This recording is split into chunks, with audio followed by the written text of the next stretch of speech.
Hey, so if you are leaving people pleasing or even considering it, these are some things that have helped me so much in my journey from delusion and into reality.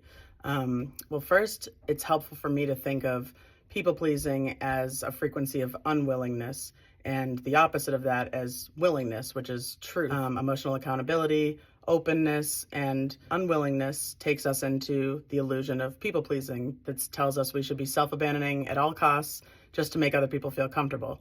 Yet, none of us are teaching that to our youth, right? If your child is saying, John is really mean to me and I don't think I want to be friends anymore, are you saying, well, don't say a word, just try to give them things, maybe bake them some banana bread, do whatever you can, find out what they like. And we're saying, well, speak up for yourself. And if John can't respect the things that you have to say, then you'll have to get a new friend, and that's okay. And something that helped me really get this into perspective is working with my guilt. In the past, when I was full on people pleasing, anytime I would feel guilt, I would whack-a-mole it away with people pleasing. That's what would relieve that feeling. That's what we've been brainwashed into thinking. So that flinch in our nervous system that makes us feel guilt when we're like, oh my gosh, I don't want to go to this party on Friday. I have to work all day. I'm exhausted. What am I like? And you already know your truth, but you say instead, yeah, actually, I'll be there early to help set up. What can I bring? And then we feel a relief of that short-term guilt, but then subtly we're leaking way more guilt into our whole life and just the way that we feel about ourselves. So now when I feel moments of guilt come up, because they're going to for a while, I'm just exiting people pleasing. I still have a toe in there. So now when I feel guilt, I say, hey, you're welcome here. You've earned a spot. Guilt, I just made dinner. Pull up a chair. And I know that it's not that I'm welcoming guilt for the rest of my life, but just the act of allowing it to stay and linger and me holding acceptance and space for it, it's now starting to go from thunder and lightning size a year ago to now little whispers of guilt. And it's helped me so much to consciously implant the truth onto those moments of guilt. Now I would feel much more guilty if I didn't speak my truth, set a boundary, and joined the delusion of people pleasing. It's so helpful to get it very clear in your mind what those feelings of guilt are really meaning to you. That's just our robotic brainwash. So in the past, I would feel it, and then that was the trigger to alert my mind to, Taylor, abandon yourself now, make this person feel comfortable, make them feel special. And then I couldn't figure out why I was getting so depressed. And this can also serve as an awesome illumination when it comes to the difference between feeling our emotions, allowing guilt, shame, fear to be witnessed, felt all the way through. First of all, you're eliminating disease in your body, eliminating that suppression of the feeling. But also, if I didn't allow myself to witness what was under that guilt and realize that it was a complete delusion, then I would have just continued for the rest of my life running off that brainwash as soon as I felt guilt, just going into my conditioning. So it really is beneficial to be checking in with why you're feeling certain ways. Another thing that has helped me so much is every day for over a year now, out loud to the universe and to ingrain into my subconscious mind, the thing that is active 95% of every day. That always blows my mind. I'm like, so every day, all the awareness that I have, that's only 5% of my truth. Okay, I definitely need to work with my subconscious then. So I say out loud every day, adults can handle moments of discomfort. This is willingness, it's reality, accountability, this is the truth. And I just recently have started implementing more truths that I say every day. One is adults can recognize when a nerve has been struck before projecting their insecurities and shame and guilt onto me. And the other one is I can trust that adults will tell me if there's a problem instead of holding resentment in the shadows. So I can trust that I'll be safe from that. And even if that's not what each person around me is capable of currently, it is my new standard. So I will just be seeing what aligns and choosing that for my life.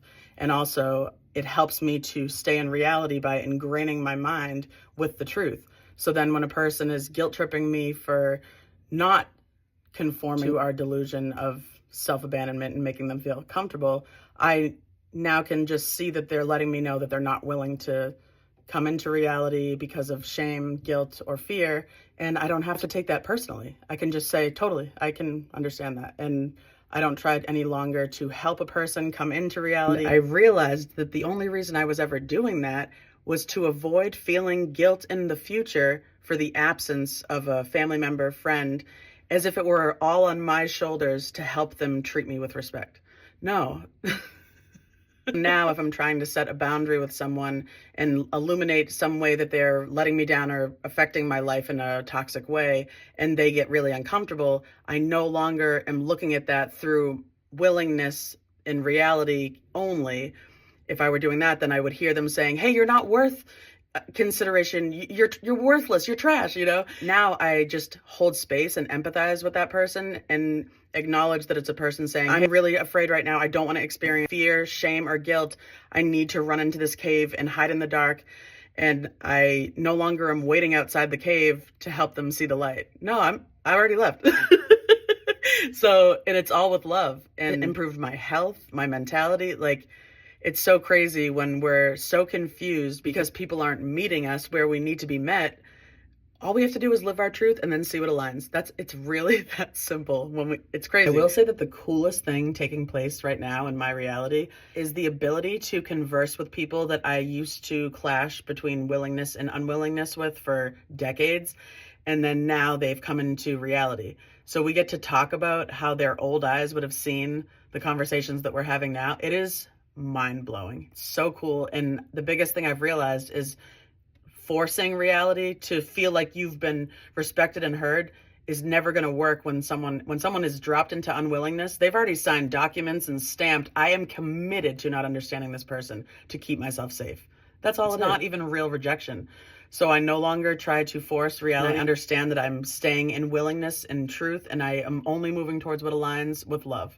It doesn't matter who falls out of my life, because another thing that has helped me is the willingness to realize. I look back and see my travel softball team in the past. I don't hang out with one person right now that was on that team, but I still love every one of those people.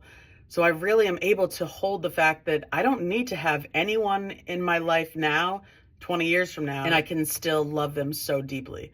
So coming into more and more willingness has helped me leave drastic amounts of confusion.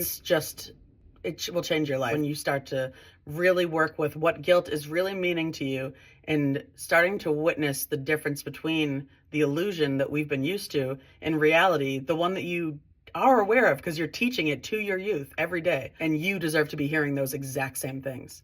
No, you don't need to make people feel comfortable. You need to speak up. Say it with your chest. Like, really, that's all that you're responsible for. The people that are hyping you are already in alignment, and people that are needing to contort and hide, they might be joining you later. It's all good. Like, there's no need to take it personally. So yeah, if you are someone that is desiring to come out of people pleasing and to build self-respect, self-trust, and to be a different kind of role model for the youth around you, I just so encourage you and to lean on people who are holding you to the frequency of willingness, not, oh no, they're there. No, holding you really accountable. Like, are you speaking your truth? Are you setting these boundaries, no matter how uncomfortable it is? And also, I will soon be providing containers to support you through this kind of transition.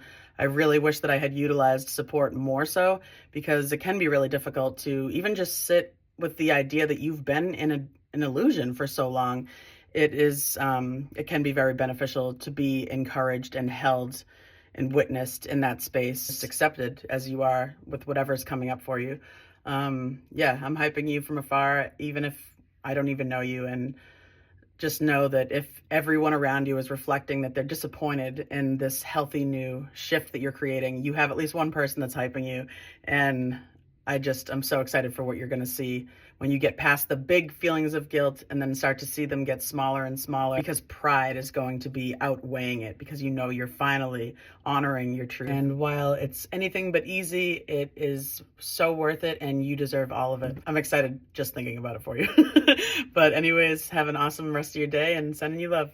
Bye, guys. Just a little bit of love, baby.